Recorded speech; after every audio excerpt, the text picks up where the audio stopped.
are going live, and we're live. You're live in big yellow letters across the middle of my screen. There we go. So let me go back to my broadcast system. Here we go. Here we are. Look, folks, I've got other side. I've got a guest today. I've got a guest. Everyone, give a warm welcome to Conor from Fuller's Figures. It's time to listen to your friend Chris. Hello, everyone. And Conor. Listen to your friend Chris and Conor tonight.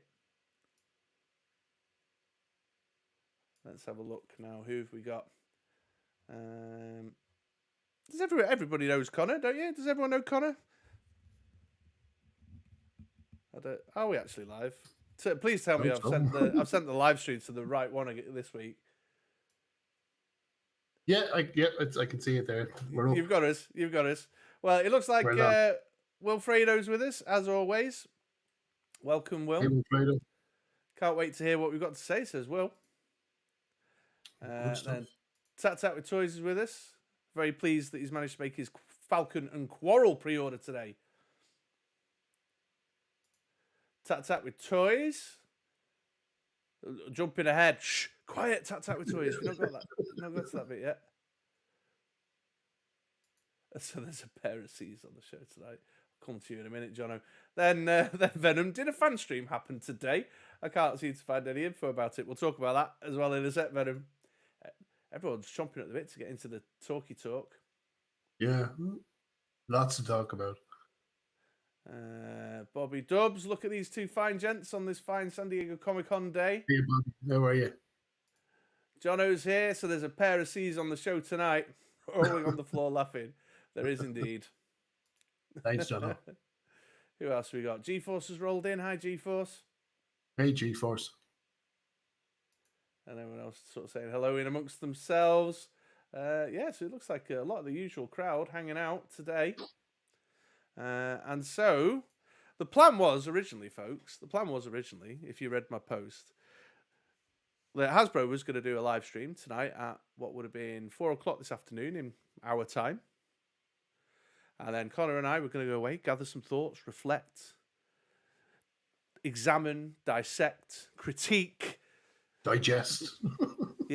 Conjugate. What was it? What's it? Lloyd Gross would say? Conjugate. Oh Jesus, I can't remember. On MasterChef, conjugate. Anyway, and then come to this stream 10 p.m. and share some raw, like short-term reactions to the experience that Hasbro would have given us on the live stream. But I think many of you guys, was sat there. Well, I was a bit late home from work actually, so I jumped straight onto YouTube, but I got through the door. I've been in the office today, and there was nothing going on. No, they got it wrong, and I saw the same post you did, so I was expecting that stream to happen at 4:00 today as well. So yep, and there's a mix-up in the timelines or time zones on their part.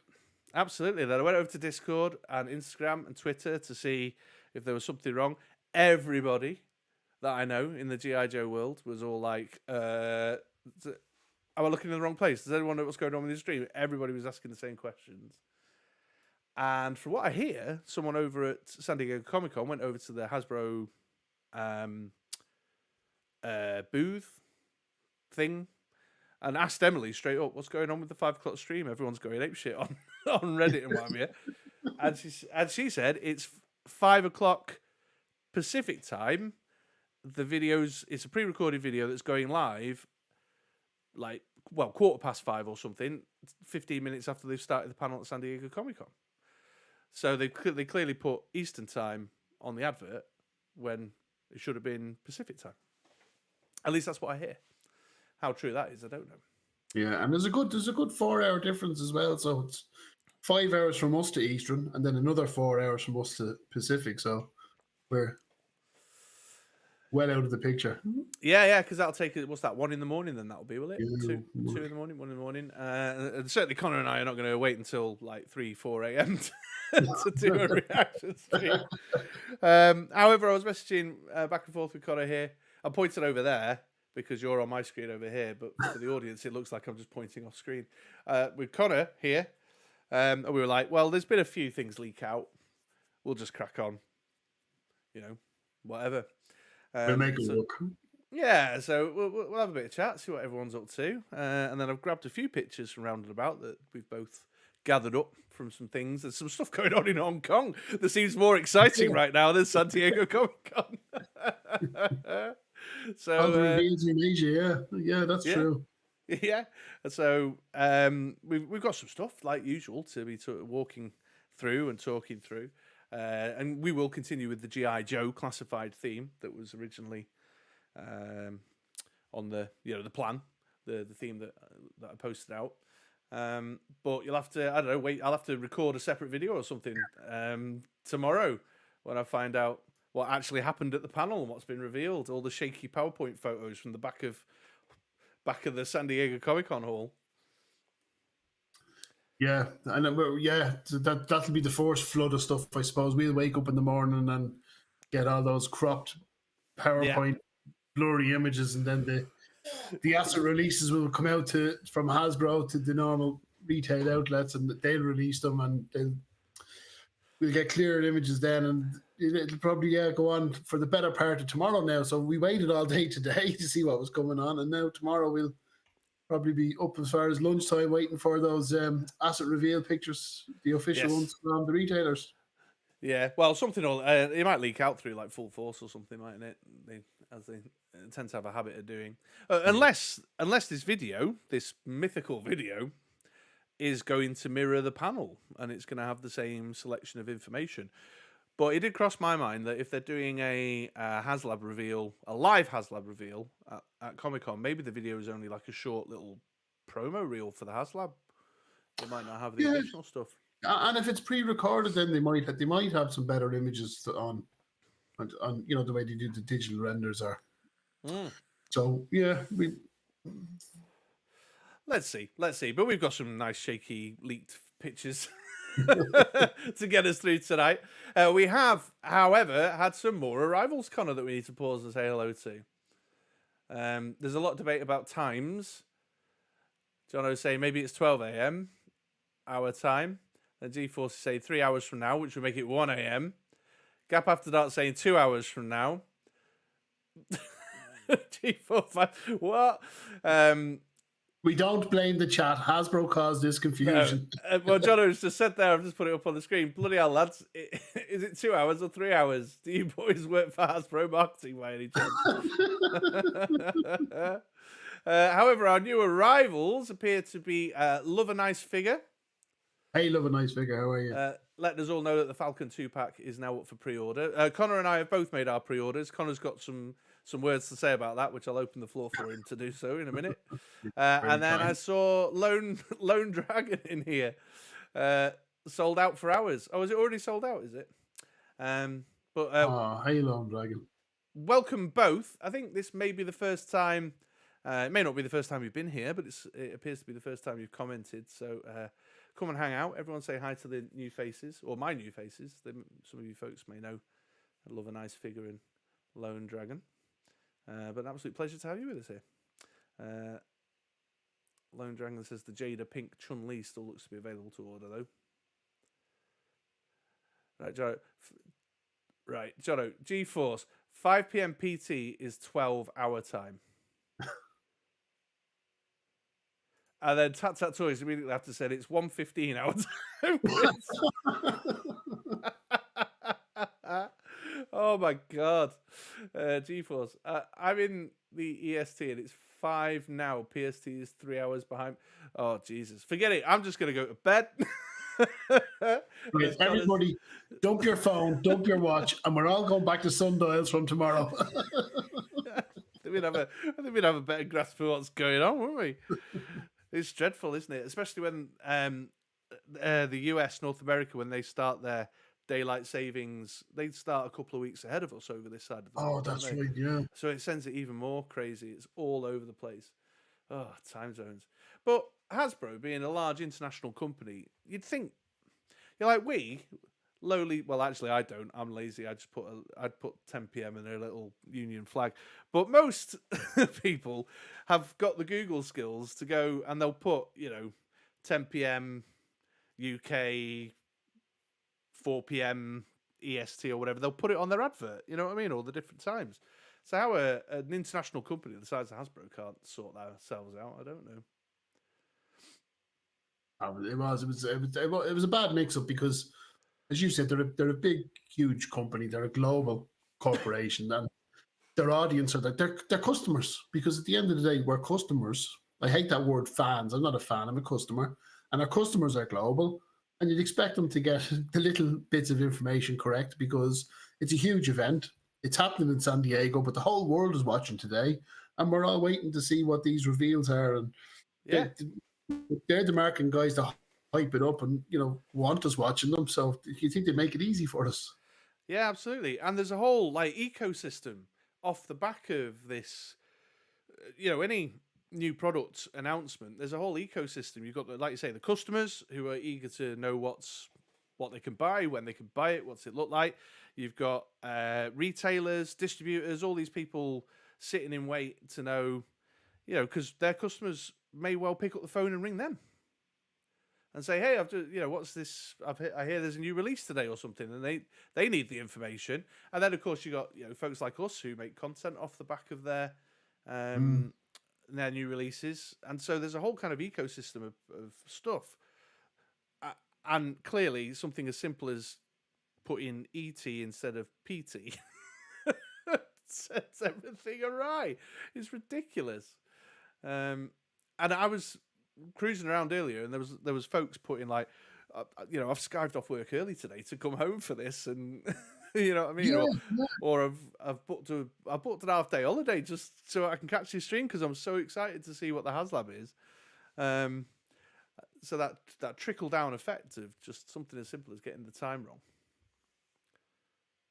And I'm concerned now because if the stream or the pre-recorded stream has been released that late, we're not going to know what the release times are for the Pulse UK, Pulse EU. Yeah. Live. So is that?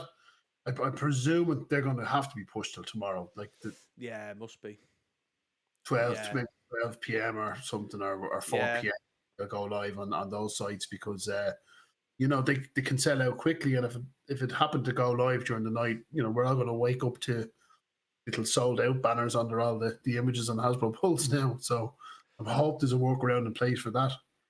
Yeah, absolutely. The Haslab will be fine, won't it? Because they're running that for a few weeks, 4 weeks. Period. Yeah.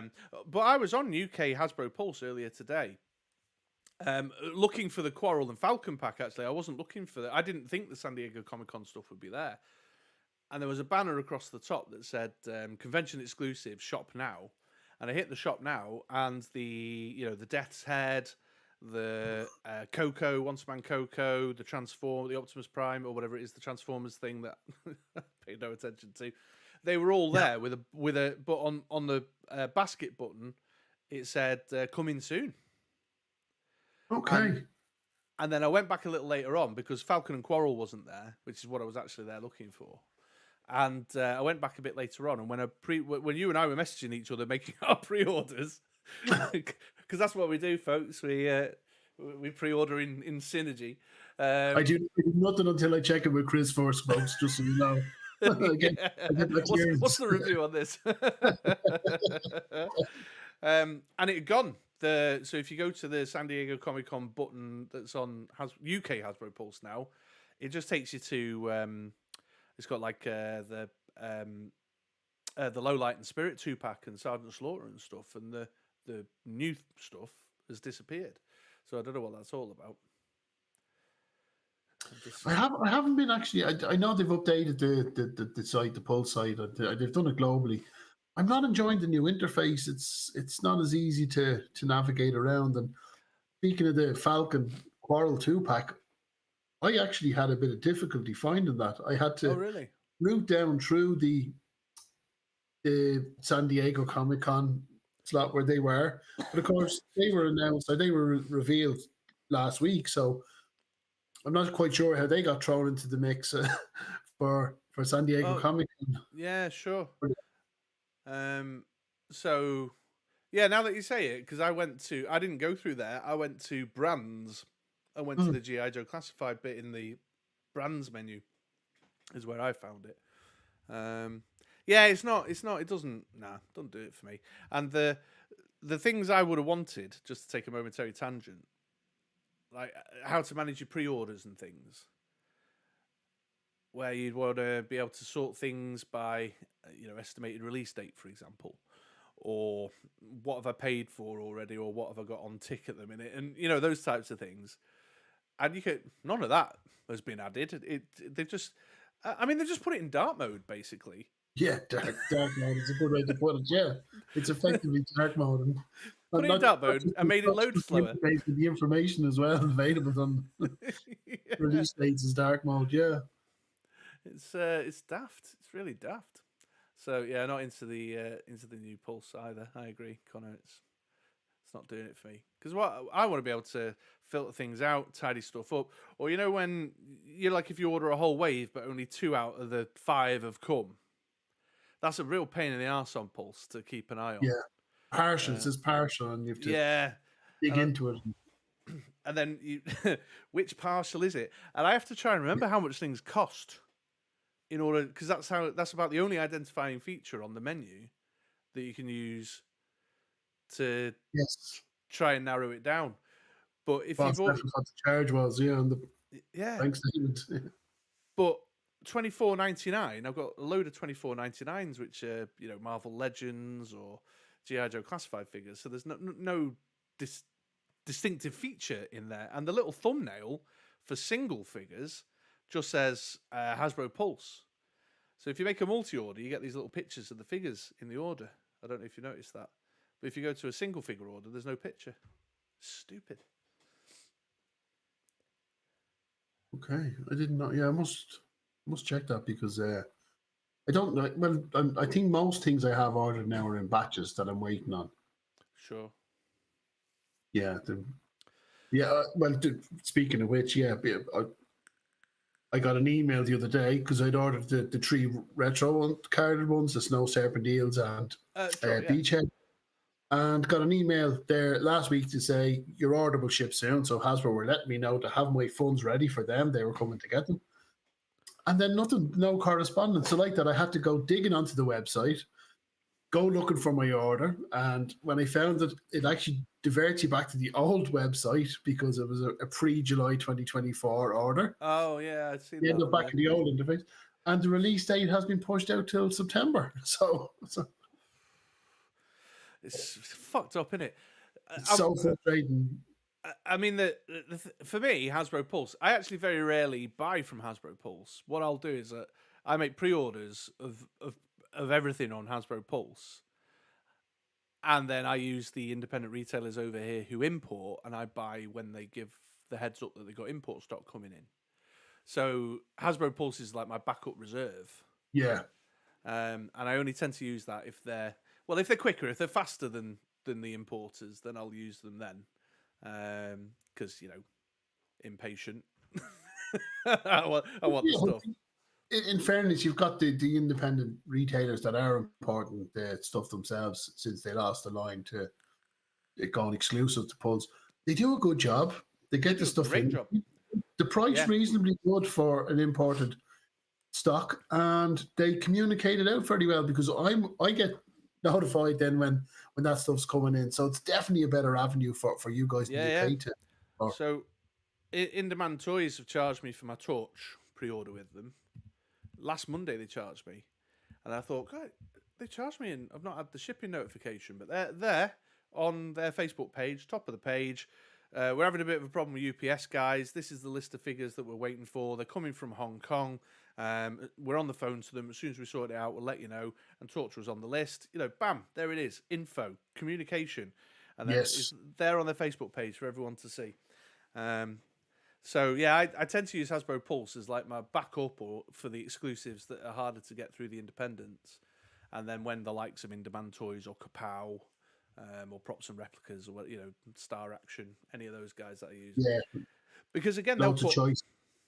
Yeah, and they'll put on their Facebook page or on their Instagram page, right, we've secured an import deal, we've got these figures going up for pre-order, and they'll tell you the date and the exact thing. And if you ring them up, they're super helpful. So yeah, I very rarely actually end up buying from Hasbro Pulse directly. I just kind of use it as my backup reserve. Lucky you. Yeah, well, sure. Yeah, absolutely. Let's have a quick swing through chat, see what everyone's saying. If I'm sure there'll be some opinions on Pulse there somewhere. So Jono here. Rumors saying that the Hasbro staff are saying there is a fuckload of stock. Oh, that's interesting because I saw someone having a whinge earlier saying that there's. Oh, actually no. Sorry.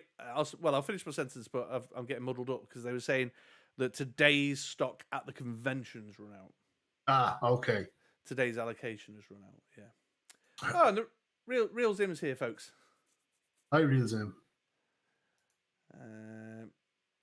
Lone Dragons asks, well, who the hell has been floating the rumor that the stock was going to be super limited?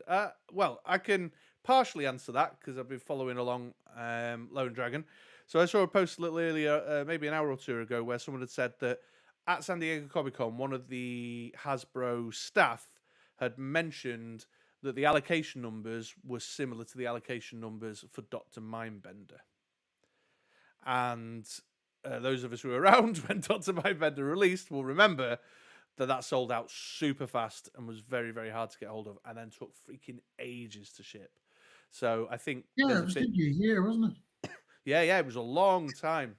So I think that limited numbers thing is people putting, adding 2 and 2 to make 4, or maybe adding 2 and 2 to make 5, perhaps. So I think that's where this sort of floated rumor around limited quantities is coming from. However, all the convention exclusives historically have had limited runs. I remember folks complaining about Zartan, color change Zartan. I remember folks complaining about Serpentor. That was really tough for folks to get hold of at one point. Dr. Mindbender was difficult. I don't remember Chuckles being particularly challenging. Was that last year? I think Chuckles is still in stock on Hasbro Pulse EU. All right, okay, yeah. Wrong. I'm nearly certain I saw him as marked in stock there during the week. Yeah, okay. Yeah, so. But he was coming. He was doing the hokey pokey, in stock, out stock, in stock, out stock. But he did stick around for a while, and I think everybody managed to get Chuckles that wanted him. Yeah, absolutely. I remember it on the day thinking, oh, I'll do that pre-order. It's today or whatever. It's going live at 5 o'clock tonight, 6 o'clock tonight, whatever it was. And I don't remember the kind of F5 fury or going on Facebook and seeing people having a big old whinge about it the same. So I suspect that's where that's coming from, Lone Dragon, is just historical experience of convention exclusives. Jono here, it's kind of even worse considering it's a pre-recorded video. They could drop it the same time all the live streams drop, which is 4 p.m. GMT. Yeah. Well, which is what we all thought was going to happen, which is what the post on their Pulse page said, wasn't it? Sorry, Connor, I felt like you were about to say something then. No, sorry, I was not in agreement. Yeah, the fact that it's a pre-recorded video, I don't know why they're waiting for so late, because stuff is getting leaked. Potentially, we don't know if that's what's in the pre-recorded video or not yet. The stuff that has been leaked, so you'd think they would have just released that video a few hours earlier. Yeah, it's especially, well, my suspicion being that it's probably just going to be a little Haslab promo, which is then that's not going to interfere with anything they want to make special at the panel, is it? No, that's true. That's true. So yeah, I don't know. Who knows what's going through the minds of these people, Jono? Come on, we've long since given up trying to fathom that out. G-Force went to Ollie's today. Lucky you, G-Force. We don't have it. Yeah, we got B&M's over here in the UK, which is sometimes got some good stuff in it. You guys got B&M's over there? No, we do have a couple of stores like that. I'm not sure if B&M own them or not. There's actually one down near where Brian lives in Limerick, and he picks up the odd thing on it. But again, it will be like, maybe a year old stock or 2 years old stock, but you do a discount. But we don't get anything up here really in Dublin. That's a shame. Yeah, B&M's is pretty good. I do have a swing through. Sometimes get some McFarlane, DC Multiverse figures in there. I've seen some. What's the company that does what they call the Egg Attacks or whatever they're called? They had that really funky animated Batman ages ago. I saw that in there. And then DC was it? No, they're gone. yeah, I don't know. I've seen some Iron Studio stuff in there before now, like the statuettes, little statues and things. So B&M's is pretty good. GeForce does Pulse EU have an outlet section, Connor? They do, but there's not a lot in it. It will be again older figures. The only one I know offhand that's in there at the moment is the Desert Snake Eyes, and I think it's $16.99, which for an old figure, it's not a huge save. And again, you put your shipping on it. They tend to just knock maybe €10 or off the price of stuff, or cut other stuff down to half price, but there's very limited stock in it. I don't even know if the UK one's got it. Oh, Brian's here. Speaking of Brian, hello everyone in the chat. This is Brian's action figure. Hey, Brian, speaking to Devin. Yeah. Look, you didn't say it bad there, Chris, isn't it? Yeah. That fucking Brian with his discount stores in Limerick. Yeah, piece is great. What else we got going on in here? Oh geez, the chat's actually moving really fast there. I'm struggling to keep up. Huh. I love a nice figure. Says I bought Super 7 TMNT from B&M's. Yeah, they had quite a bit of Super 7 stuff. I'm hoping and praying because I really want the Super 7 Simpsons Ned Flanders in the Devil, the Halloween. Oh yeah, costume. I really want that, but I'm not paying £60 for it. I don't want it that much. Crazy price. Yeah, I'm hoping they turn up in B&M's. Brian says B&M's owns Home Savers and it rarely has anything. Oh, okay, yeah, they're pretty decent. You have to go to the bigger ones over, like the big retail part ones. Yeah, I did think they were connected though. The stores, I did think there was an ownership connection there. Oh, chat's moving too fast. Slow down, everyone. I can't involve you if you talk too much. And then it looks like there's been some conversation about Snake Eyes or something. I don't know. Brian says, say my name 3 times and I appear.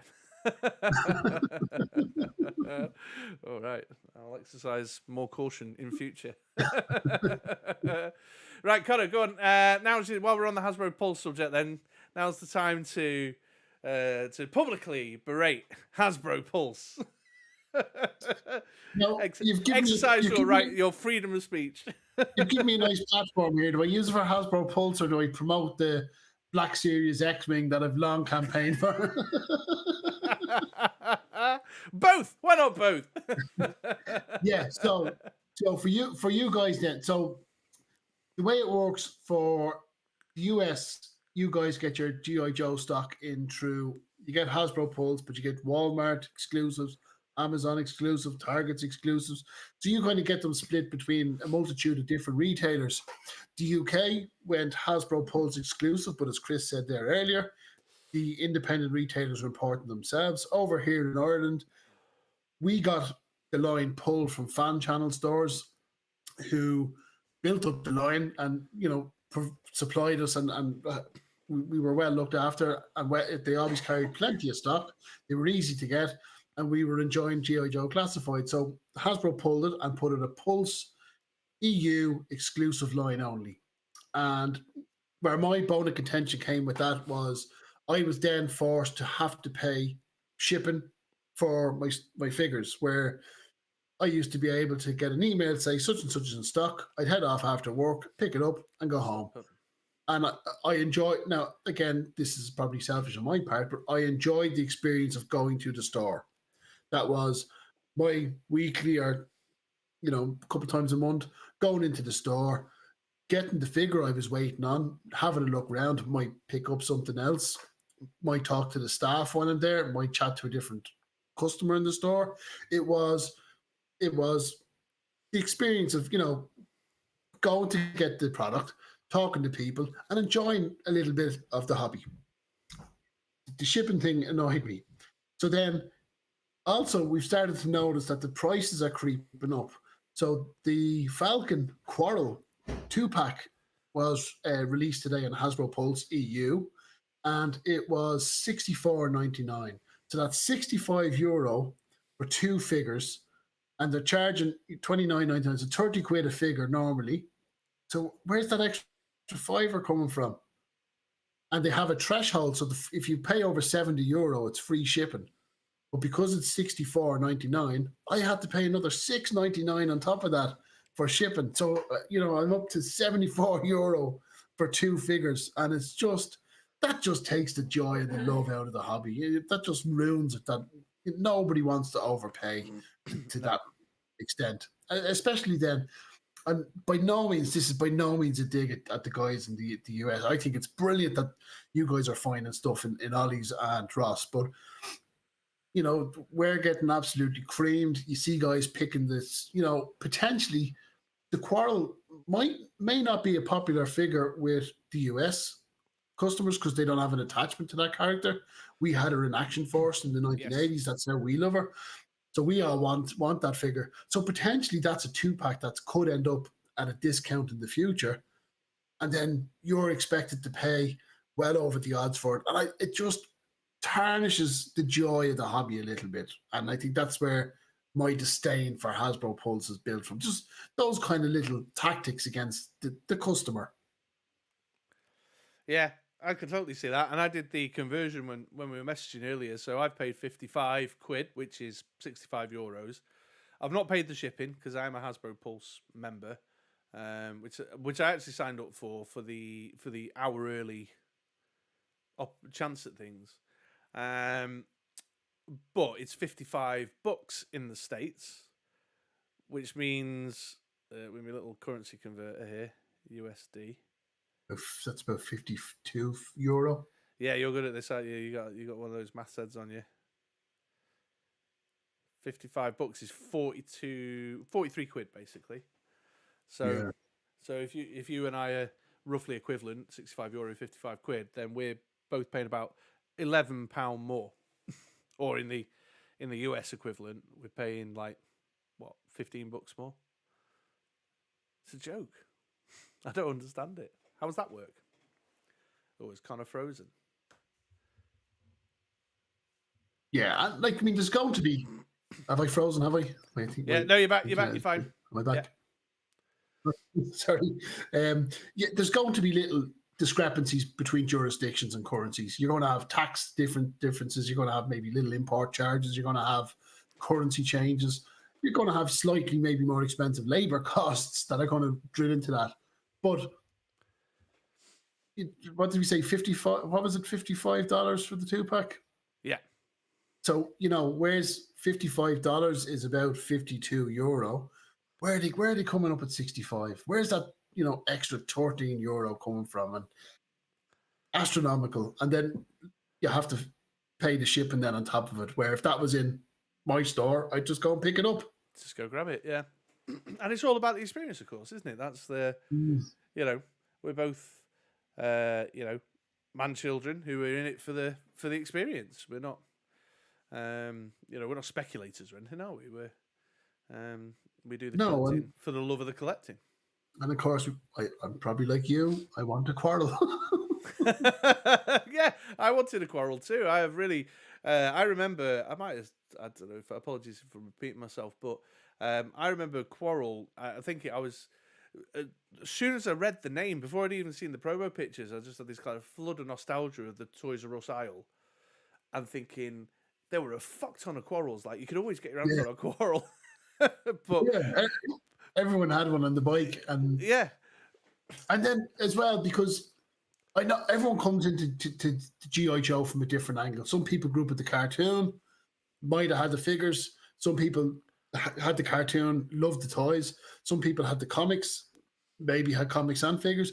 But for me, when I was growing up, we didn't have the cartoon till later on. We didn't have the comics till later on. So the toys is where it started for me. Action Force is where it started for me. So for an Action Force character to come into the line, it's a kind of a big deal. Yeah. And I was so excited, and then I was like, I have to pay through the nose. But come into the line and then be a Walmart exclusive. Do you know what I mean? And then, like you say, we've got to pay our only access to that figures through Hasbro Pulse. It's I get it, man. I get it. I feel your pain. But like I said, it might tarnish it. It's still a big deal. We're getting an Action Force character into the line, and I'm really excited about that. And there's always the hope that they might do a few more and they might introduce a couple more into the line, and that would just be fantastic. So it is exciting, and yeah, try not to let the price difference tarnish it too much. I'm trying to enjoy the excitement, and I'm trying to. I do. I did pre-order. I did drop the pre-order.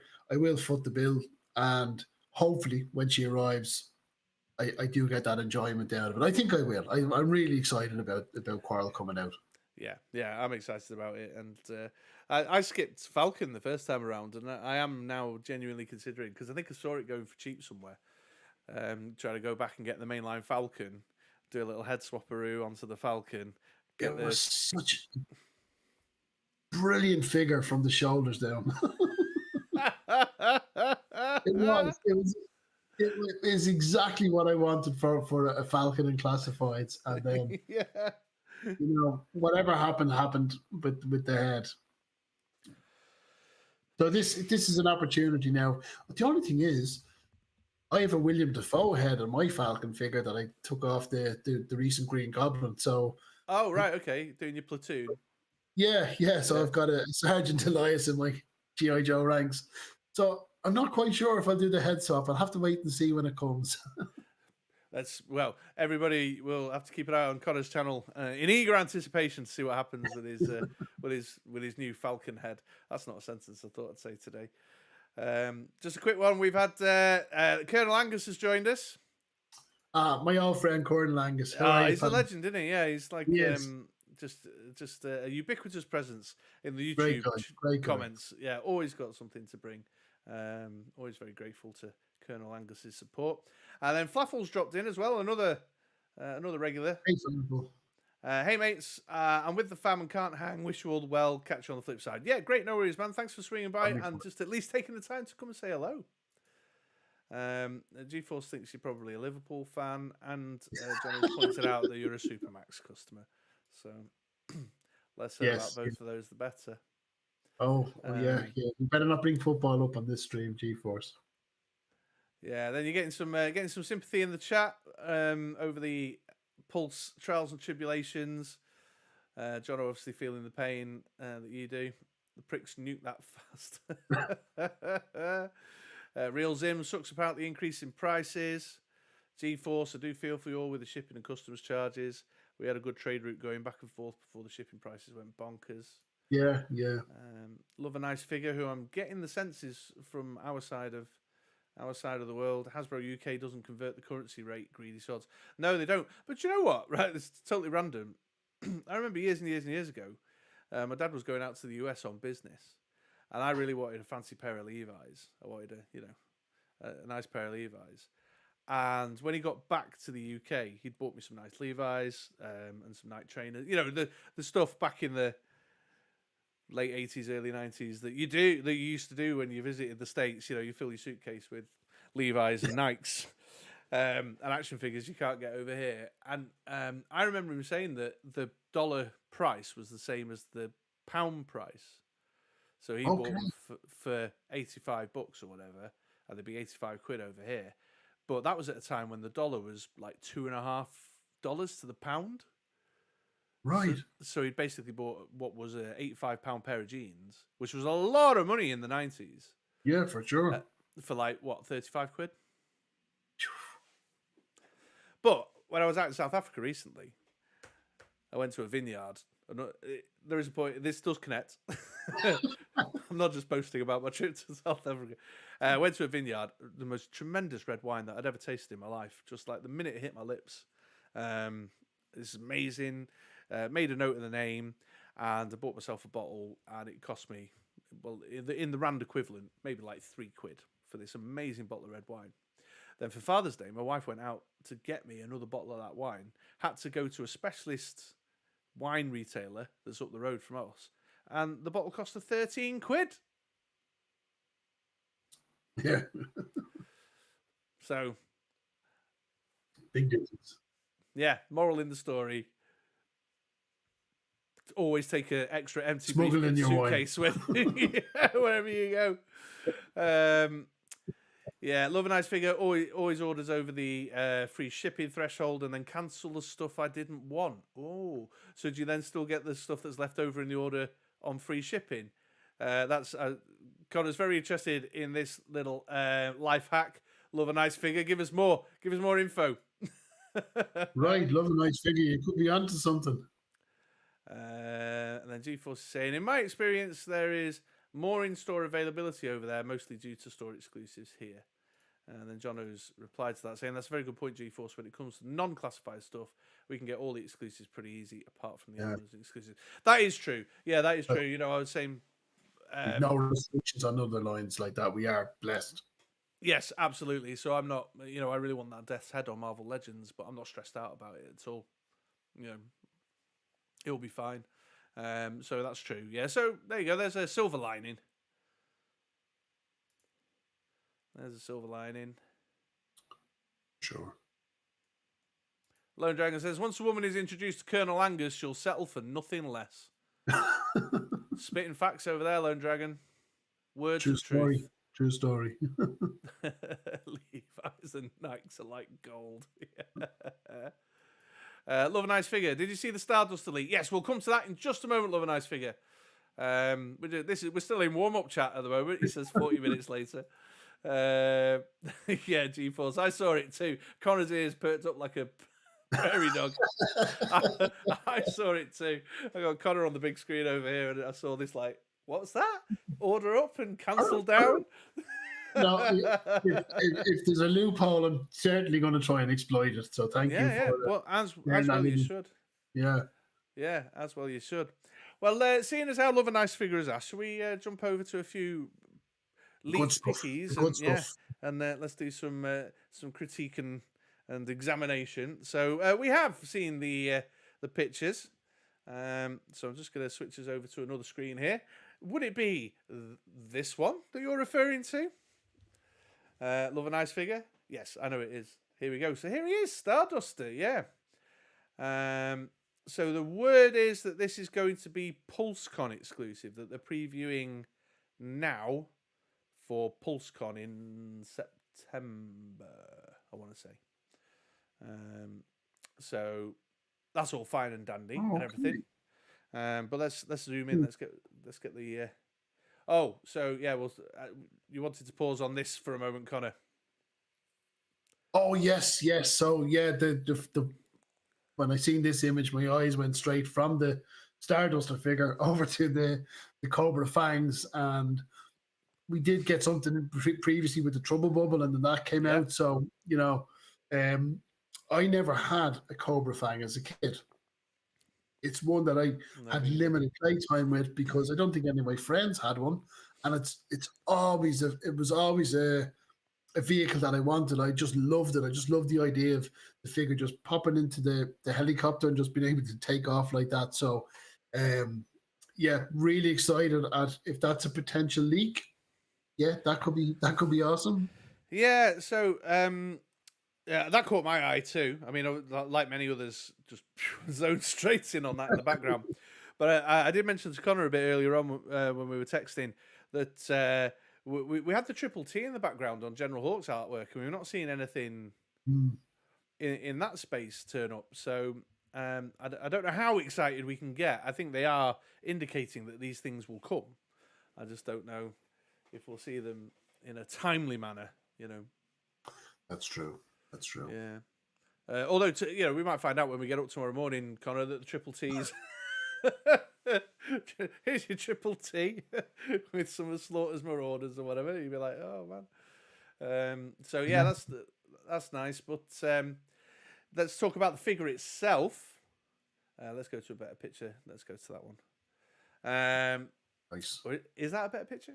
Yeah, no, that's awesome. It has everything in it. Good choice. Yeah. So this was on an IGN article. I saw these. I'll put the link to the article in chat for you folks if you want to go and have a closer look yourself. So it was another IGN leak, which is the second actually we had because the San Diego Comic-Con pre-convention leaks were through IGN as well, weren't they? Well, let's talk about the figure. So the first thing that stands out to me is that it's just a repainted retro Duke, isn't it?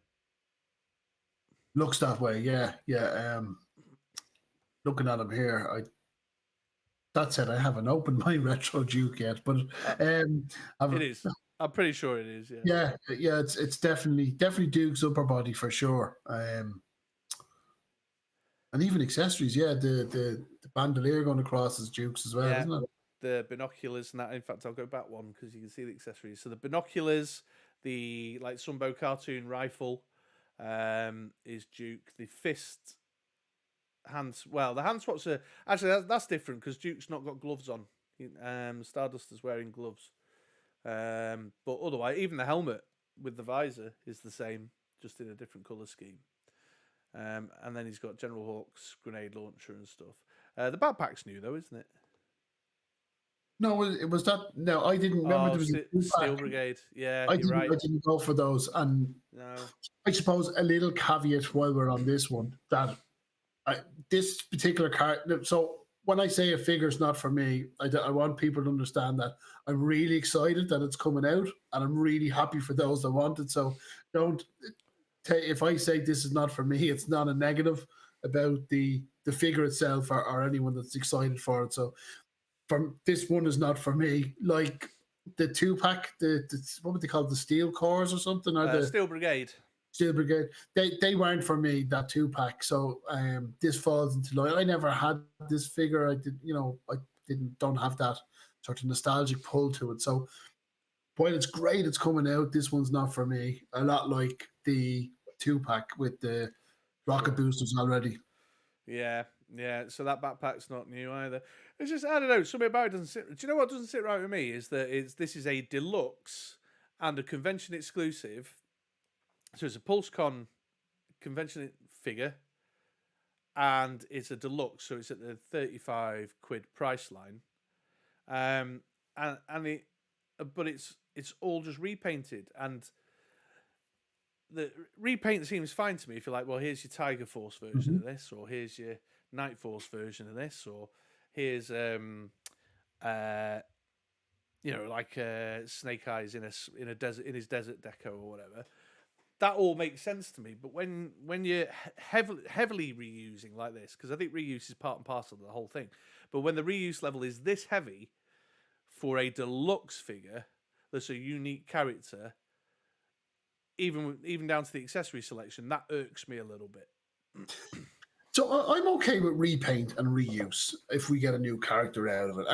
Would you just go back a slide for 1 sec, Chris? Of course, yeah. While I build my argument, right? So sure, they're calling this guy deluxe. So if they're going to reuse a lot of stuff and repaint a figure to bring out a new character, while I think that's fantastic, you could make the argument that without maybe the rocket launch or the grenade launcher, which doesn't really suit maybe a guy in a backpack, you could lose the helmet, the extra helmet.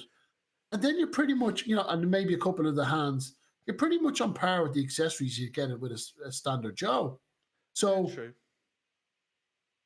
That's where I would sort of take kind of onus on this, that it doesn't need to be a deluxe. It doesn't need, so it's sort of, and I felt the same about Snow Serpent. There was kind of like needless accessories thrown in to make it a deluxe figure. And I think they're doing that here. So they could have just, they could have rewarded the collector that bought Duke already and said, look, we're reusing this figure. We're reusing some of these accessories from other guys, but we're giving you a brand new character, but you're getting at the $24.99 price point.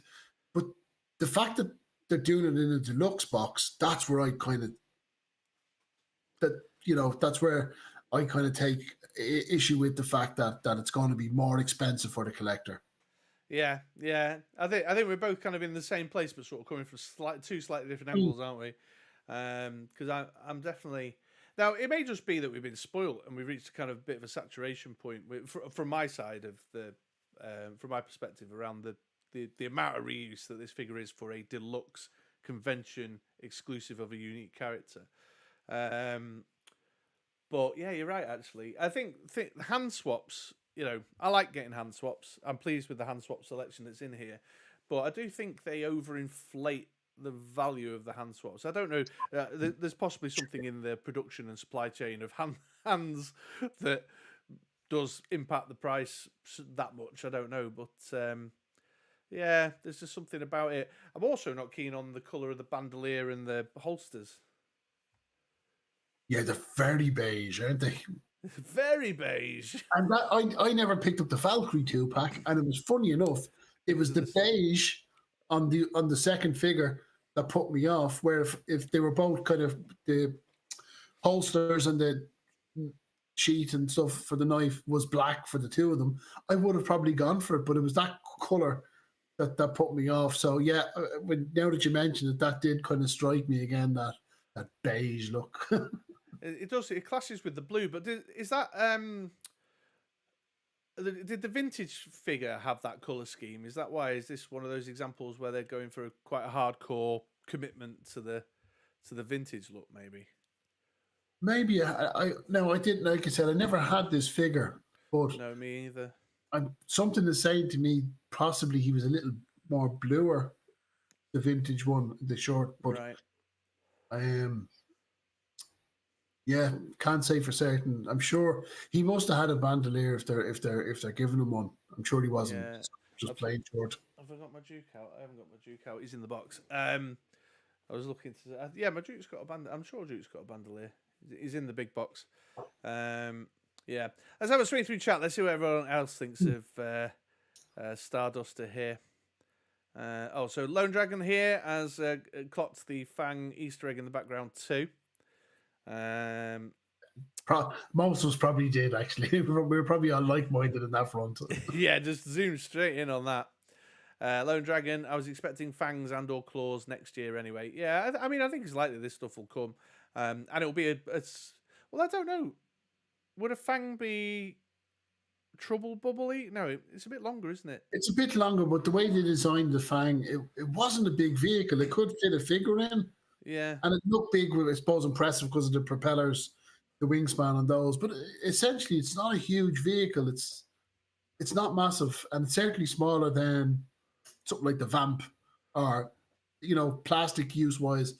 It probably wouldn't be as... It's probably on par with the Ferret. With the Ferret, yeah, or the Ram or something. Yeah, for sure. Like, say, single-figure sort of space, yeah. Here you go. Speaking of the claw guys, though, if anyone in the chat doesn't follow GeForce on Instagram, GeForce has made a custom claw. He has pictures over on his Instagram, and he's done a really good job on it. So if you want to see what a potential 6-inch claw looks like, go check out GeForce. GeForce, give us an Instagram link in chat, please, my friend. I am following GeForce, but for those who are not. Jono's got a tip for you on the cancellation free postage hack. The trick with the free ordering something you plan to cancel is to make sure the cancel bait will ship after the item you want. Right. So make your larger order over the threshold, but make sure the bit that you're going to get rid of comes after. Oh, on that, I'm going to slightly tangent just for a moment before we come back, but that's another thing that irks me. So they put that pre-order up early today, knowing full well that the Once a Man Cobra Commander pre-order is possibly going to go up tomorrow. So that's where we could have saved. So they didn't put them up together. So if that's still in stock tomorrow and the Once a Man goes up, that's certainly an avenue I can explore and cancel the one that I did make and save my shipping. So good shout on that one. Sorry to tangent off. There you go. Momentarily, it's all about the tangents around here on MoDXtra Games and Collectibles, my man. Lone Dragon's pushing his head. We'll have a look at it. So he's talking about the Raptor. We'll come back to that in a sec, Lone Dragon. I've got the picture of the Raptor. Fang teaser. GeForce. Oh, he's asking about the packaging. How do we like the new packaging now? GeForce likes it. I don't give a damn because all mine get ripped up and thrown in the recycle bin because I am an opener and I know. So I have to say, now, in fairness, when they went windowless, the artwork on the Joe stuff was beautiful and it was impressive. I'm glad they're keeping that bit on the back. So yeah, at least we get that in the back. So I know. So that they're going with this similar packaging across all lines. I don't think that's a great idea because you're kind of Marvel Legends were Marvel Legends, Black Series are Black Series, GI, they all have their own identity. Yes. If there was ever enough of them on display in a toy shop, they would pop. But unfortunately, as you know, we've all seen the Walmart and Target videos where you just have one lone kind of figure, maybe three on a row of peg warmers. But I know certainly if I go to their local comic store where they do carry a lot of stock, the stuff really looks impressive when it's laid out. So I'm interested to see when more of this new box art or new packaging comes out, how the Marvel Legends will look stacked up beside the Black Series alongside the G.I. Joe stuff that they have in store. I was just looking to see if I had an empty box under the desk. I don't. Yeah, I'm in the same boat as Connor. I generally don't care. I'm glad the artwork stayed. I can imagine for the inbox collectors, it's the most frustrating thing in the world ever. Just this up and down thing going on with your shelf with your inbox stuff. But yeah, and you know, I know certainly a lot of Black Series guys are inbox, and they just have this year of released figures that they're never going to see in their collection. You know, it's not great. Yeah, it's balmy, isn't it? But I like looking at the art. I like the experience of the moment of it opening up. You know, I get a lot of mine stuff from mail order, so open up the big brown box on the outside, and there it is, and then having a look at the artwork on the back. But usually within no more than 3 hours, you know, if it's arrived in the afternoon while I'm working, you know, 5 o'clock comes around, camera on, recording the unboxing. You know, it's gone, and like Connor says, it's ready to go. So yeah. Although John here says it's a bit bland after how colourful the previous boxes were. Yeah, true. Yeah, it does take away from what they did have. The G-Force has just circled us back round to the Fangs, saying Fang was a widow maker. How the hell did they eject in the cartoon without hitting the rotors? Not about timing, G-Force. It's all about timing. Yeah, absolutely. These guys were highly trained. You understand that? They were highly trained. And then Lone Dragon, I was just barely too young to get any of the iconic characters and vehicles from the cartoon. Kind of pisses me off as a kid. Cool toys, but not the characters I loved. Okay, interesting. Yeah. So I did a video on that very subject recently about what's nostalgia, what's not. So that's an interesting perspective there. Jono, because the Joes always shot the rotors out first. Gap's asking, is Starduster out soon? So what I heard, but I don't know, again, take this with a pinch of salt, is the IGN article, that preview article doesn't mention, but I heard that it's PulseCon, it's for the PulseCon, which is in September, around the 20th, I think it was last year. And so I suspect they'll do preview tomorrow or tonight for you guys in North America, with a going up for pre-order at PulseCon, I would suspect. So maybe we'd see it, by Christmas time, early next year? Who knows? Who knows indeed.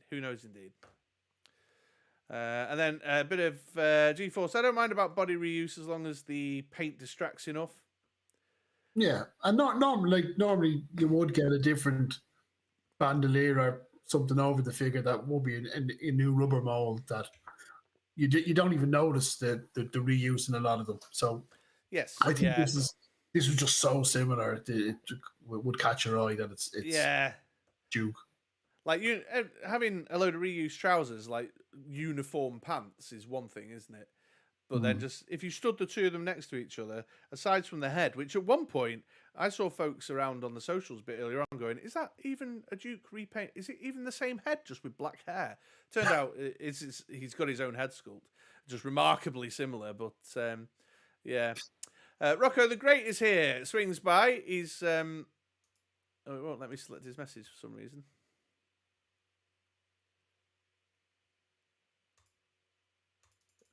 It won't let me select any of the messages.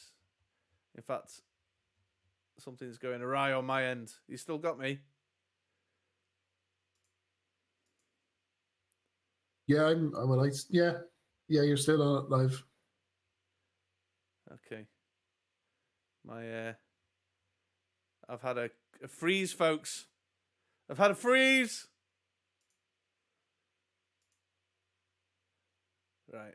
I'm just going to restart the chat 1 second, ladies and gents. Who am I kidding? Just going to restart the chat, gents.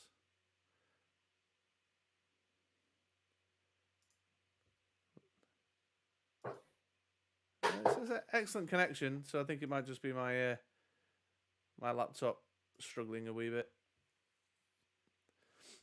All right, there you go. Reopened the chat box. So this is I was saying to you, Connor, before about using the fancy online broadcast system. This is the disadvantage of it, is you have like a bazillion,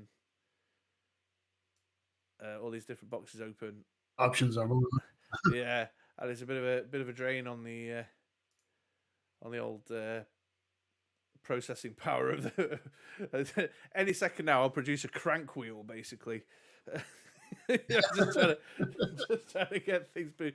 So that's booted up. We'll carry on chatting anyway. That's booted up. But at the moment, the ability to show chat on screen is not available to me. It's telling me I've got a JavaScript error, whatever that means. That old JavaScript problem. Yeah, that old nugget that pops up when something's not working. You don't get this from StreamYard. Let me give it a quick refresh, see if it will work if I give it a quick refresh. It says active, waiting for response. Did you see that? We could be okay. You got a little window pop up.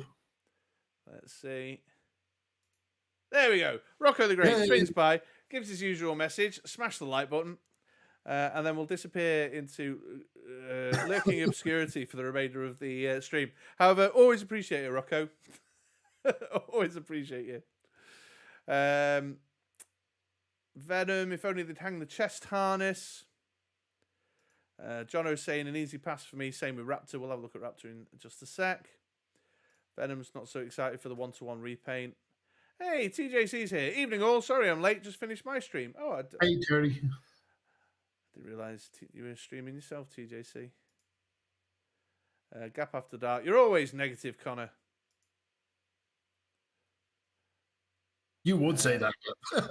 Right. It looks like everybody, they keep asking about mentioning Raptor and stuff.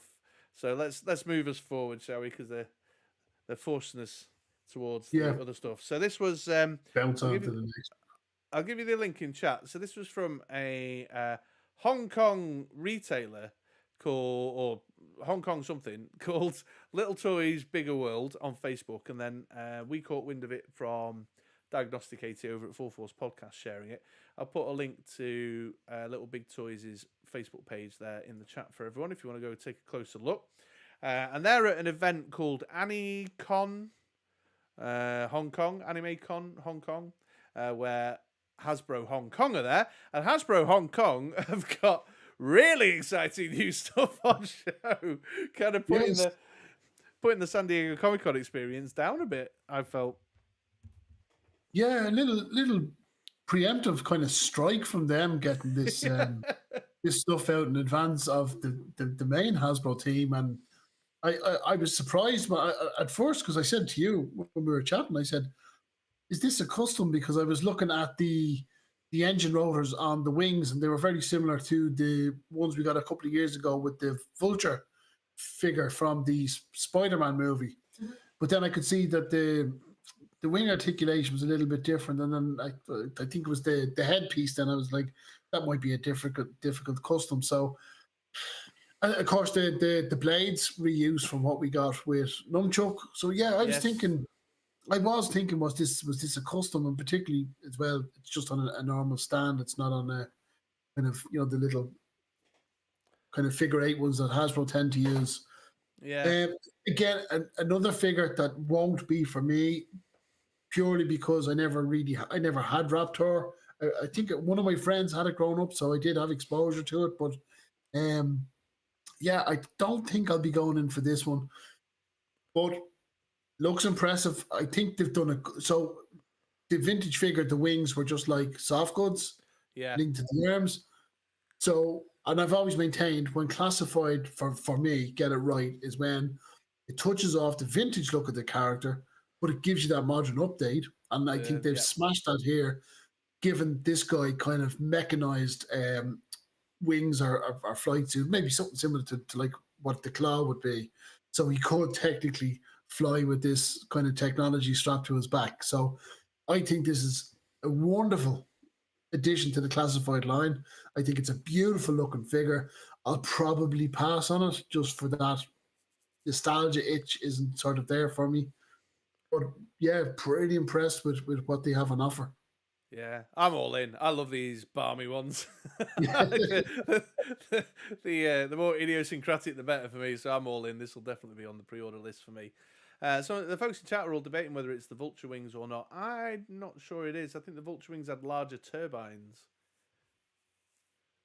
I think were the wings not a bit bigger? Like when I know when some people had the Vulture and had it on the shelf, it was huge. Like the back piece was absolutely massive. I know the wingspan, you can't make it out too clear here because of the way it's articulated in, but I think, thinking back, it was massive, the wing set that came with Vulture.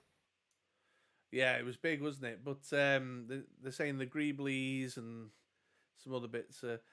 I mean, sure. Although you don't see a lot of cross-line reuse, do you? That's not something we see a great deal of. I always found that strange, actually, because there's some accessories that you get with some of the Legends figures that would fit in with, say, classifieds and vice versa. So yeah, there never seems that cross pollination between the lines when it comes to accessories or even soft goods. Or yeah, I definitely thought my Black Widow's tooled up with Spirit's sniper rifle there. I definitely swapped the like you say, the accessories and weapons around quite a bit. Because particularly guns, Marvel Legends has really shit guns. Yeah. They're just not very good at all. But yeah, Raptor, I'm in on that, man. I'm in on that. That's just it's just balmy. I love it. It's just wacky as. Although with the wings, I've got the X-Men out at the minute on the display up there that I changed quite a lot, and the Angel is dominating an awful lot of space with his wingspan. An awful lot of space. He's just got poor Storm sort of squeezed in next to him. His wings are great. Have you picked up an Angel? No. Do you know what? I didn't get any of the X-Men 97. I kind of put it off, and I said maybe I'll pick them up in time. And I was so Big Bang Comics here in Dublin. I'd go there fairly regularly, and I was looking at them on the pegs and looking at them on the pegs and looking at them on the pegs, and then all of a sudden they disappeared off the pegs, and you can see the secondary prices now for Wolverine and Rogue are absolutely astronomical. So I missed out on those. Yeah, it's a shame. It's happened to all of us at one time or another, though, man. But the wings on the Angel are just tremendous. They're really good, really good. I enjoy them a great deal. But like, there's a lot in this guy. So the headpiece, you can see there's a lot of paint apps on it, so it's beautifully. There's a great sculpt on it, so you're getting all those details. So even though it's painted, they're showing off. You're getting the kind of the chest, whether it's a tattoo or chest paint that he has. I can see there's different colors in the boots. So there's a lot gone into this. So if it is a genuine figure, he's going to look pretty awesome on the shelf in the collection. Yes, yeah. He's nice. I agree. I've got nothing to add to that. Will's making an interesting point here in chat. He says, I can see maybe the Raptor being done with a soft cape for a retro card release. Very possibly, yeah. Good shout, because it wouldn't be too expensive to redo it then that way. No, just use the same figure with the same head rest, and then just give him a soft goods piece. Yeah, that could work. Venom says he thinks the upper body looks a bit plain. Yeah, it's hard to tell. I mean, check out the link, and obviously you can go and take a much closer look at the picture on Little World Big Toys, or Little Toys Big World own Facebook page, but or go to Full Force. He's distributed these wildly. I think there's been some more turn up. Did you send me some more just before we went live? I think they were just additional images of what we'd already seen. Someone Right. had one of them in hand. Yeah. Okay. All right. Yeah. Fair play. Will says Raptor is missing his pet birds. That's an interesting point. That's right. Actually, he should have a pet bird, and they've pretty much smashed all the animals that they've added into the line so far. So, I'm sure that'll be as impressive. And come on, I know Polly wasn't articulated, but let's have some love for Polly as well. Oh, I don't know, man. I didn't review Polly all that favorably. Oh no, we have to give Polly a pass. I'm a Shipwreck fan, so Polly gets a pass. Fair play, fair play. Certainly the like I've got an auger hideout with pork belly down there, and the dogs. I love the dogs and the wolves. Yeah. A few folks are saying the wings are a bit underwhelming. Okay. Yeah. Oh, sorry. I know I clicked the wrong one. It's Venom who's saying it. Yeah, his wings are also not that exciting. They're too small. Okay, interesting. Yeah. Well, I suppose it's hard to see in this image because of the way they're articulated back. So, I don't want to be too critical or anything because I suppose it's just one image. But I think the fact that, like I said, that they're a mechanized update. I think that kind of works for Classified. I think that's what this line needs. So, looking at the figure, he's very close to the vintage. And it just has that update, so I think that kind of makes him then, Yeah, that little new gen element. Yes. To give it a bit of shelf presence. Yeah, I agree. Oh, Salacious Rum's here. Hi, Rum. Hey, Rum.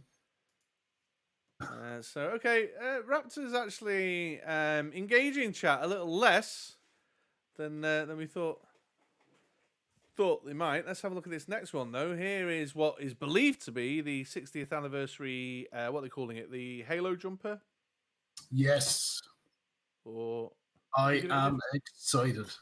Yeah, this looks good. So you can see the parachute, the strings and the parachute there hanging at the back. Connor's actually got his, you got your OG parachute.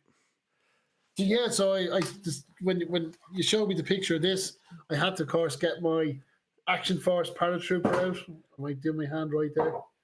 So you can see there, this was the Action Force paratrooper that we got. And I don't have his backpack. I couldn't find that in a hurry. But he came with this massive parachute with these kind of links that went into the backpack. So as kids, we'd be out in the park swinging this guy around, dropping him off trees, and I think my father screamed at us to get off the garden shed a few times as we were hanging off the edge, releasing this guy down. So straight away, I got those calls back, that nostalgic call back to this guy. But then not everyone had the parachute. So I don't know if you did this. I did, but I did have the parachute. I used to throw mine out to my brother from the second floor bedroom window. Oh, yes. Out the window was definitely a staple. Yeah. We knackered it, though, and So what a lot of us did is we got our Action Force figures, and we got the cheap plastic bags, and we'd hook them onto the arms, and we'd literally stand out on the green or in the park, in the garden, and you'd swing it around and fire it up in the air, and these would go out. So pretty much all my action figures had a parachute, and it came in the guise of a plastic bag. So the old plastic bag. This was, and this is where this line hits it for me. This figure, although a beautifully looking modern figure, brought out those memories that I hadn't thought about for years of swinging the plastic bag in the garden. And I'm so excited for this guy. I think he looks beautiful. I think he looks wonderful. Great figure, the visor, and really wonderful. And with the parachute, the nostalgic element with the parachute, I had a similar experience earlier on when I saw this picture, because we used to rob my dad's hankies.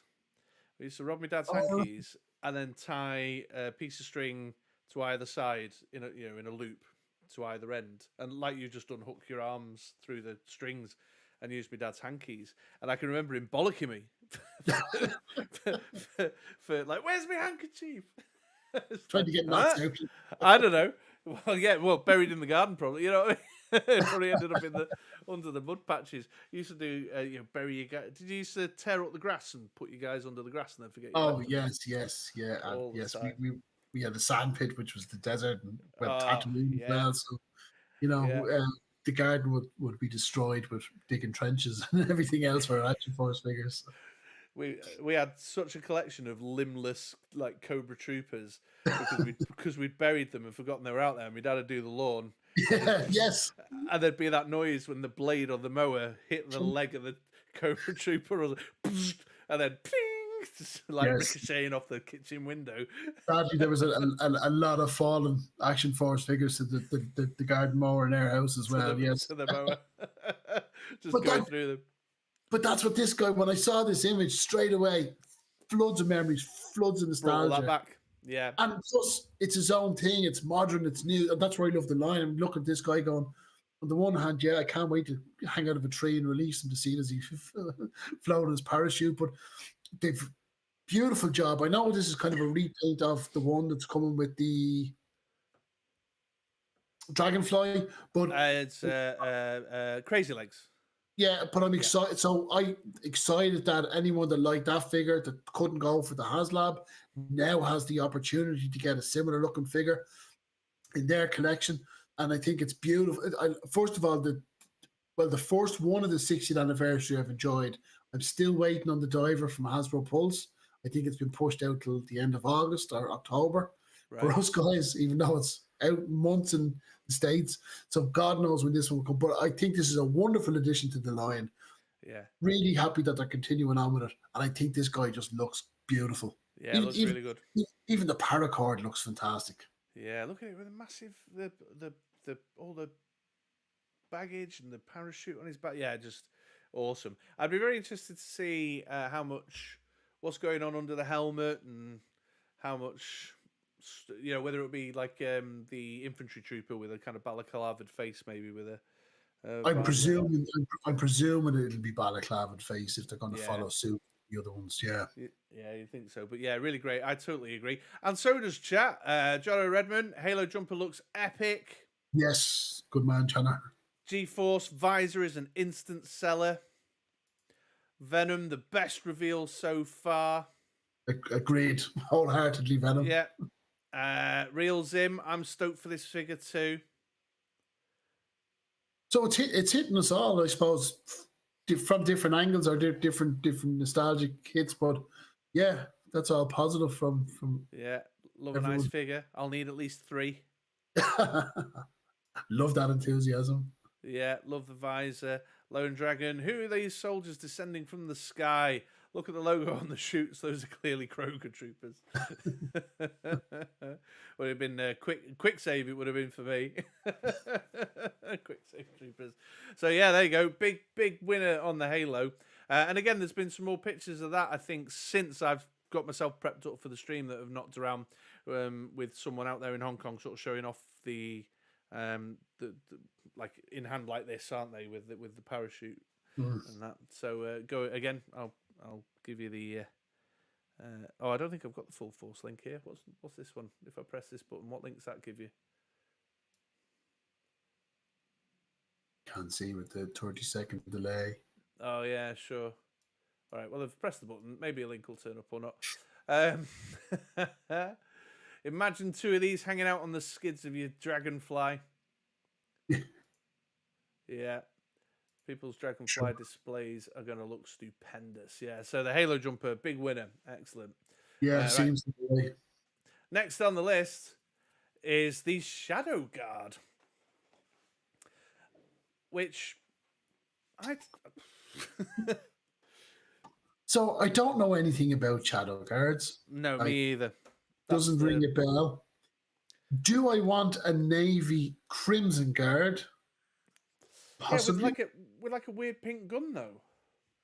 No, the gun would have to. The gun would have to. But I don't like. I mean, this must be something to do with the type of weapon that came with this figure. Actually, is that a red cape on his back, or is that just? It may well be. I didn't notice that earlier, but now you mentioned it, there's like something. There's something there, isn't there? Yes. So, do I want a Shadow Guard? Definitely not. Do I want a Navy Crimson Guard? Possibly. Yeah, I'm not. I'm not so sure. This is the one that made me doubt the efficacy of these reveals. That gun. I mean, I know they've done really wacky color guns in the past, but something about that one is the one that made me not sit quite right with what we've seen. Yeah, it doesn't look very classified-y. Yeah, there is something peculiar about that, and there's something familiar. Is it something? It looks similar to something I've seen before, and I could be way off here. Chat, please correct me. But you know the way they brought out those Shield multiple packs Yeah, oh, yeah. It kind of looks a bit like something you'd expect of one of those figures rather than classifieds. Yeah, But he could have been out when I aged out of the line. Okay, we've got Marquez Butler. Please let me know if I've pronounced that correctly. They were in the Devil's Due publication of G.I. Joe comics. Were they? So I've just recently I didn't reread them all though. So, yeah. So is that gun accurate then, Marquez? Let us know. We will rely upon your knowledge. So Devil's Due, I've only dipped in and out of. In fact, I've only been reading Devil's Due comics since starting this channel because I read some arcs to do some research for some of the videos I was making. Is that one of the guns that came with the Force Gung Ho? I don't know. I thought it looked like Fortnite. Yeah, you know what? You're right. We have seen that gun before. There's just something familiar about it, and I can't place it. Yeah, I can't place it, but it does look off with that figure for sure. That he'd have to get a new accessory if he came into the collection. Yeah, Venom's saying here, was just about to ask about the cape. Looks weird. Yeah, interesting. I'm not sure. I'm not sold on this one. This could be a pass for me. It's definitely leaning more towards pass for me. I don't, not having read the Devil's Due comics, I had a very quick look on Yo Joe, and I was looking on Crimson Guards, and I could see it in the, where they put other variants, and the year on it was like 2015, which would sort of explain why it passed me by because I wasn't really paying attention to the figures in 2015. But I don't know if that was like maybe a collector's club edition or something, yeah, it looks like chat's kind of feeling the same as us. I'd have to see more pictures of this one, says Real Zim. I'm not really sold on the purple. G-Force, this is all reuse and it's not great. Yeah, this is one of those examples kind of not come together. I did pronounce his name correctly. Excellent. I'm very pleased. And I think, is this the first time you've been with us as well, Marquis? So welcome. Everyone say hello to our new member of the chat. Welcome, Marquis. Venom, is it going to have... And thanks for getting involved. And say again, mate. No, just saying thanks for Marquis for getting involved and joining in there, giving us that bit of information. It's appreciated. Absolutely. Yeah, every day is a learning day. Venom's asking, is it going to have Cobra Trooper blue colours or is it more of a purple blue? I don't know. This is the only picture I've seen, Venom. So we're all just interpreting really right now. Google showing it could be a Crimson Guard Immortal. All right, Jono's get his Google foo in action to check out. Jono, it's Gung Ho's gun that never clips on his backpack. Right, so you're right, Connor. It's Gung Ho's weapon. Okay. I knew it looked familiar. That's where that came from, but I hated it then and I hate it now. Fair. Real Zim says he's got purple on his arms as well.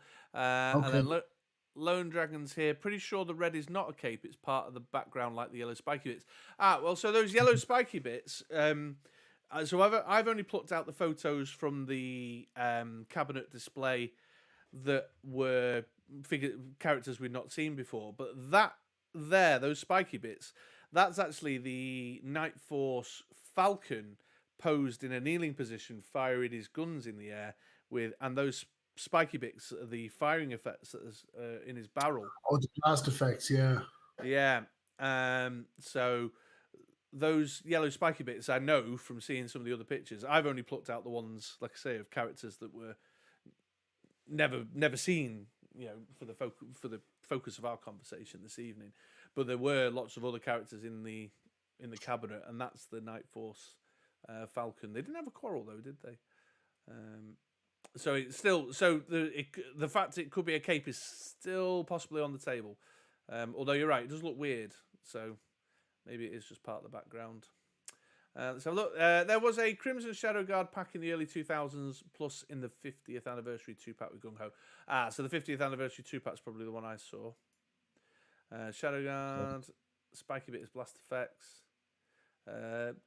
I'm glad to be here and share information. Well, we're glad you're here sharing the information too, because we obviously don't know what we're talking about. Glad to have it. Then a bit more chat. Look how it's sticking above his shoulder. Yeah, maybe. I've got it in a very small window because I've just got the live stream broadcast thing, so I'm not seeing very clearly there. It does look like the red's attached to his shoulder. Yeah, so who knows? Who knows? But I'm not. It's not. That didn't blow me away. I saw that, was like, huh? But I suppose this takes us back to something I said in one of my other videos recently, that that's the beautiful thing about Classified, is there's a little bit of something for everyone. So if when they are leaning into the nostalgia and they're drawing on inspiration, they've got all these different sources, all these different nostalgic sources. And what's nostalgia for me might not be nostalgia for someone else. So if you were a Devil's Due comic fan and that's where you started your journey with G.I. Joe, you might look at this and go, fuck yeah, Shadow Guard, awesome. You know what I mean? And be really happy about it. Yeah, I'm at the stage though. If they bring out a few figures, like we've had a couple today, and I don't like a few of them, my wallet is singing in my pocket. He's happy, so I'm okay with that. So I'm okay to pass in a few, and then I'm really happy that guys are getting the stuff that's relevant to them. Yeah. So if anyone that was reading those comics loved this character, now they can get it in figure form. That's awesome. Yes, yeah, I agree. Absolutely, I agree. So I'll probably pass on this, but there are folks like Marquise here who will be like, oh, yeah, man. I had one of those from the 50th anniversary 2-pack or whatever, and, or I read Devil's Due comics, and I'm really pleased to have them. So it didn't blow me away. But the Crimson Guards are good figures. So, I imagine if I had one in hand, fundamentally, the articulation, because it's a repaint of a Crimson Guard, although the addition of the cape, if it is one, it's interesting. So it's going to be a good solid figure, one way or another. Yeah. It looks like one of those half capes, whatever they're called. I have no idea what they are called. And then G-Force has followed that up with the I'm not quite brave enough to wear a full cape. Yeah, I don't know what those half capes are called either. When a cape's going to come back into fashion, I want to wear the cape in the wintertime. We need to get that trend going, folks. Bring the capes back. Yeah, bring the capes back. I was listening to this is a total random tangent. I've been listening to a podcast series about the assassination of Franz Ferdinand and the start of the First World War. Okay. Yeah, because that's the kind of nerdy history shit that I listen to. Yeah, but I was only watching a documentary on it there recently, and the connections to the Balkan War in the 90s. So. The Balkans, yeah, absolutely, yeah. Yeah, the first Balkan War was in 1849. But one of the things they were talking about was the really pompous military, the regal military dress that the aristocracy and the landed gentry, where the first son would go into the army, the first son would inherit the title, the second son would go into the army, the third son would go into the clergy, yeah. kind of thing. And the second sons would always have these like incredible uniforms in outrageous colours with feathers and fur and capes. They were talking about capes. So I was just reminded of that. Bring back the cape. Bring it back, yeah. I said to some of the Joe Bros over on Discord that if I ever do make it out to Joe Fest, I may well seriously consider just like full on cosplaying in like a British in an English red coat, musket and all. It's time to recolonize, boys. with a trolley full of tea. I took With it out tea, of the yeah. Boston Harbor. We're bringing the tea back. just to re-establish our, our colonial empirical greatness. Although maybe I shouldn't be talking about that with an Irish fella. Moving on swiftly. Very easy. The rest is history, Jason Keane. Yeah, welcome, Jason. That is exactly, that is precisely the one I was listening to. I'm a couple of episodes behind, though. I've only just got to Franz Ferdinand's just been shot. No, I need to look that up. The rest is history. Yeah, it's really good. So it's just two guys, two historians. They'll pick a kind of historical theme and then work their way through it in several episodes. But they get really under the skin of things, like dissect stuff, and they'll bust a few myths. Another good one is Malcolm Gladwell's revisionist history as well, and he'll take he's just done a piece on. Well, he's partway through a piece on the Berlin Olympics in 1934. But of course, okay. The Berlin Olympics in 1934, you had the whole socio-political context of, the Nazi, the Third Reich, and the impending chaos of the Second World War. That was set upon, real interesting time. And I suppose, again, I know we're off on a tangent. Apologies to the chat, but I think it coincided my love of Action Force / G.I. Joe as a kid was a love of history, because history in Ireland was taught at all levels, and it was a really important subject in primary school and then into secondary school up until we call it the leaving cert, you guys call it the A levels. It's only at that stage it became choice. So all the way up to there, it was a compulsory item. So I loved history. I loved sort of the global politics of it and how it all ascended, and that's where I suppose I loved Action Force and the baddie Baron Ironblood, or then later Cobra Commander coming in and trying to take control, and the good guys fighting back. So it's all connected. That love of history and the love of toys coincide and coexist. There is most definitely I'd be very surprised if there wasn't a large population of folks like us who collect military themed toys, who also take an interest in military history, like my kid brother, my dad always took an interest in the Action Forces and the Battle Action Force comics, and my dad was into aircraft, so he was the Dan Dare was like his thing. You know what I mean? Was it Dan Dare? No, Dan Dare flew a spaceship. Who was the pilot? Biggles, no. Biggles was a biplane, wasn't he? He was World War One. I've just had a total blank on that. But my brother was always very nerdy about tanks, because they're both kind of engineers and a bit more. Their heads are a bit more kind of constructed that way. For whatever reason, I went. But I like the stories, the stories of it all. But I think you'd be very hard pressed to find people who that kind of parallel interest in real life world history, particularly wartime related history, who are collecting military related toys. And I spoke earlier then as well, where for me growing up it was the toys, long before the cartoon, long before the comics, and I did have the Battle Action Force comics, loved those. But what I found was I'd sort of head out to my granny's house at the weekend, and we'd have dinner. Me and my granddad would go in and watch TV, and he'd be watching The Guns of Navarone or Bridge Too Far or Bridge Up. Yeah. And the next day, I'd be setting up my figures, recreating the scenes. So again, it's that, those old war movies linked to the toys, linked to the love of history. It's all kind of in the one melting pot of the stew of what we call now classified. Yeah. Although they would steer clear of getting a bit too real, wouldn't they? Yeah. Yeah. No. I'm going to switch us back to... So that's all the pictures anyway, so I'll switch us back to that now. We're just chatting up. So Rest is History, the podcast is called. I highly recommend it, Connor. Definitely going to check that out. That's right up my street. Just two really knowledgeable guys, really do their research as well. And they'll travel out to places, historical events, and record the podcast. So that they were recording the podcast on this one in the cafe that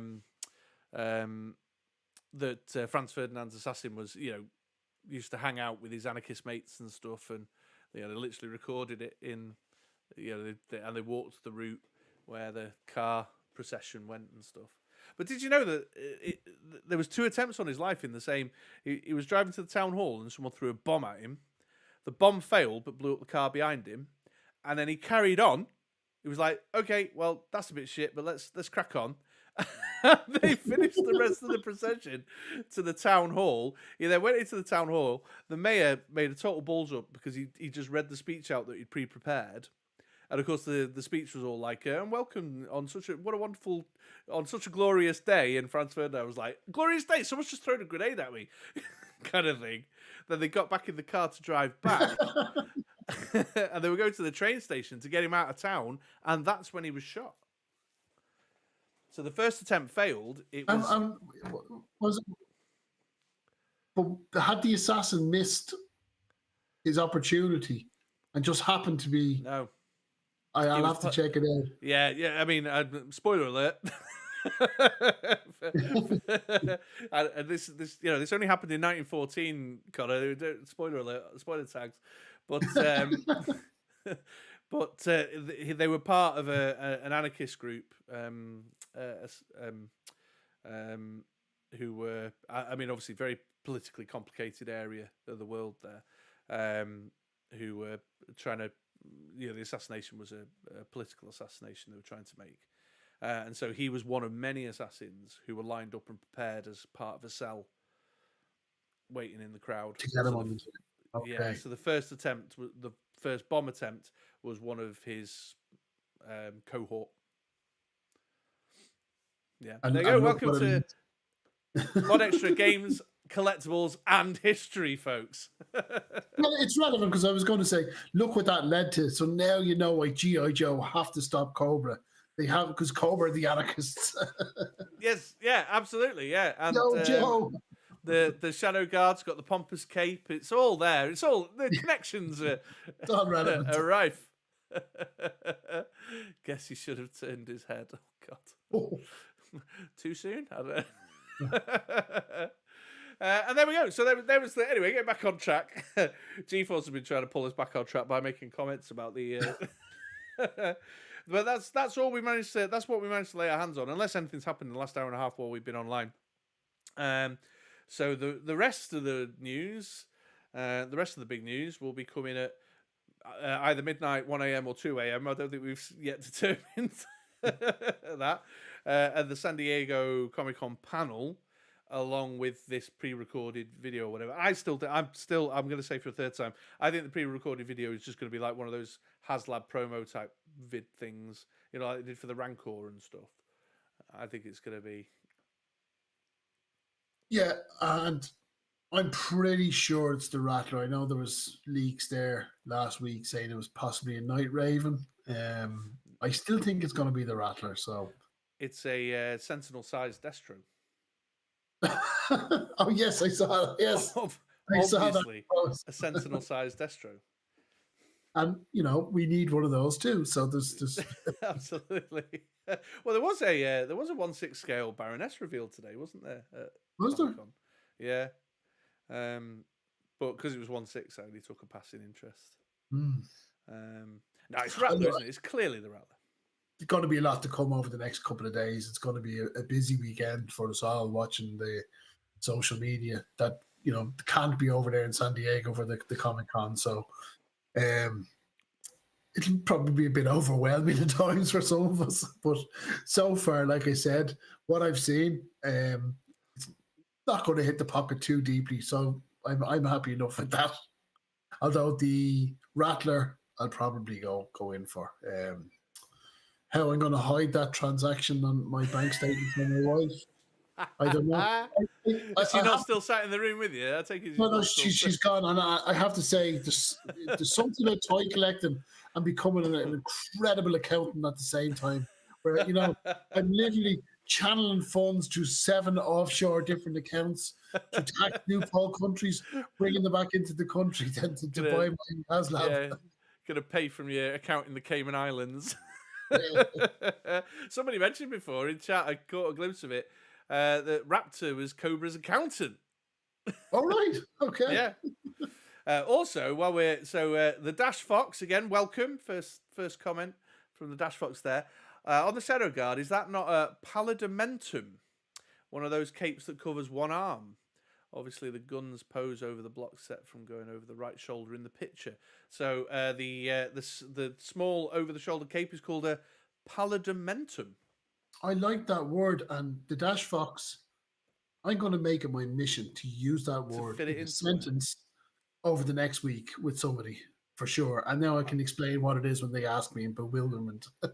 I've already got it planned out in my head. I'm going to go into work. I'm going to say, I've been listening to this podcast about the assassination of Franz Ferdinand, and they mentioned about the capes. And did you know? So got it all lined up. Got it all lined up. Flashbacks. Appreciate that. Rum's asking, when is the Haslab? Looking forward to the Rattler, Robo Skull, and his tank going up against the Dragonfly. So the belief is it's going live today. And they're going to be announcing it at the San Diego Comic-Con panel that's taking place at 5 p.m. Pacific time, which we think might be midnight or 1 a.m. or 2 a.m. Opinions differ.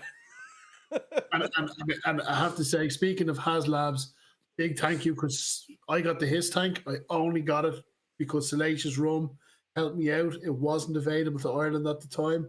Oh, really? I put him to an awful lot of trouble, running around looking for someone to ship that big box over here to Dublin, and I still owe you, buddy. I will get you. Right. Well, that's that deserves nothing less than fist bumps in chat for Salacious Rum sorting Conor out his tank. For sure. Yeah, Jono, it's in 20 minutes or an hour and 20 minutes or 2 hours and 20 minutes. We haven't quite figured it out because we're incapable of deciphering time zones. It's very good. It's complicated. The moon has to be at a certain angle. The wind needs to be at a certain speed and direction. There's a lot of complication calculations have to go into this. We'll find out in the morning when we wake up. Absolutely. It depends whether Saturn's aligned with Jupiter and. we can't. We basically don't know how to use clocks. All right, Dash Fox is saying, I only know the name because of my grandfather. I didn't mean to use big words to sound clever. Well, mate, we're up for it. Cool. I love learning new words. So that was awesome. Yeah, we're up for it. You come along. You can come every week and help us with our sartorial naming conventions. That's your stream, as brilliant as it is now, should have a word of the week, Chris. So word of the week. Word of the week. We can all tune in for word of the week. Okay, I'm up for it. Let's see how we can make that work. Maybe I could do like a Google form. You can all add a word every week. Brilliant. Stupid ferret sold out. Oh, the ferret sold out. Don't be daft. You don't owe me anything, you big sausage. Can I do that in a rum voice? Don't be daft. No, I can't do it. I nearly tried, but I'm gonna not, because that would just be embarrassing for both of us. Rum. Don't be daft. I will find you and I will repay you. I've got a special set of skills. It's repaying action figure favors. Mr. B's in the house, everybody. Oh, Mr. B, you've turned up. We're on the wind down now, I'm afraid, mate. But an absolute pleasure to see you nonetheless. If you rewatch it, Mr. B, you'll find out what a new word is, and none of us can tell the time. We can't tell the time. Yeah, you'll find a new word about capes, which is fascinating, and a little bit of pre-First World War history in the mix as well. Yes, that's true. Yeah. Yeah, got it all going on. Got it all going on today. You missed quite the roller coaster ride of a stream. Everyone saying hi to Mr. B. Oh, here you go. Lone Dragon. I can teach you a new one. A week 2. Do you know what Rusty Troppo? Oh, boo, boo, boo! That man. Ending on that note. Yeah. Just tone crap through the floor. All right, folks. Well, we're coming to the end. We've been on for an hour and 45. I promised Conor I wouldn't affect his beauty sleep too much. So this is the point where I open the floor and just say any last questions, comments, queries, concerns, expressions of love, whatever. Get them in the chat now quickly because we're just going to do a few more minutes, address those, and then wrap it up. Mr. B will definitely have to check out the replay. Oh, well, I'd appreciate that, Mr. B, but obviously, Awesome. Only if you've got the time. Don't worry about it. There's lots of other exciting stuff coming tonight, which will probably We just don't catch know your eye. what time it's on, but it's Yeah, we just don't know what time. Dash Fox there. It was a great stream. We'll try and come once a week. I really enjoyed it. Yeah, although we're on a different night tonight, Dash Fox, so ordinarily, MoDXtra Games and Collectibles live stream goes live on a Tuesday night. But I pushed it back because I thought there was going to be a video. Anyway, I'm not going to reach out all that. A video was supposed to come out that we were then made it on. But go check out Conor's channel. Obviously, you found your way to my channel. Oh, Conor, do you know what I've not done? Like an absolute dickhead. I've not put a link to your channel on my magic buttons. Oh no, that's absolutely fine. I don't promote, so that's fine. Well, I'm gonna live correct this egregious oversight right now. I think I can. If my computer doesn't completely fall apart on me. Oh, it's really the fans are going. It's really struggling. Really struggling. My poor little laptop. It's so over here in the UK and Ireland the last few days, it's very humid, and I think if we told you US guys what it was like, you would laugh at us because it's yeah. probably nothing in comparison to what you guys get. But any slight rise in the temperature and slight rise in humidity, us British and Irish folks, we get very put out. In fact, Hasbro Pulse is live right now. They're interviewing Dwight. I'm sure that'll be a laugh a minute.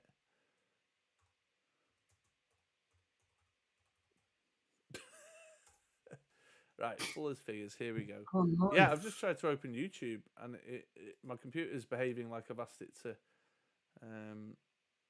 like carry rocks up a mountain.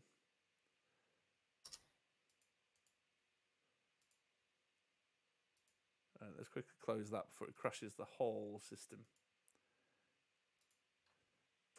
Oh, they are live, yeah. Yeah. All right. Well, we'll definitely wrap it all there then.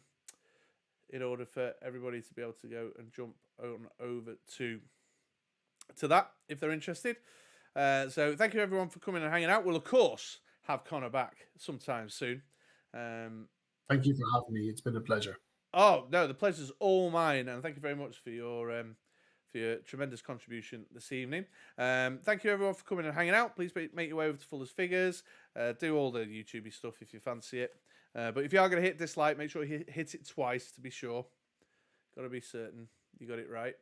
Oh, hang on. We'll try being some sesquidalian wordplay next stream. Okay. Really taking it to the limit. All right, folks, take it easy. Everyone have a wonderful rest of the week. I hope you have awesome weekends too. We'll catch you around these parts again sometime soon. So see you later. Cheers, all. Bye-bye. Your stream will stop immediately. Do you no longer want to be alive? No, I don't. Ah, there we go. We're off. Okay. Oh, so Lisa's got his little promo in. MoDXtra's being roasted on the Well, Slater's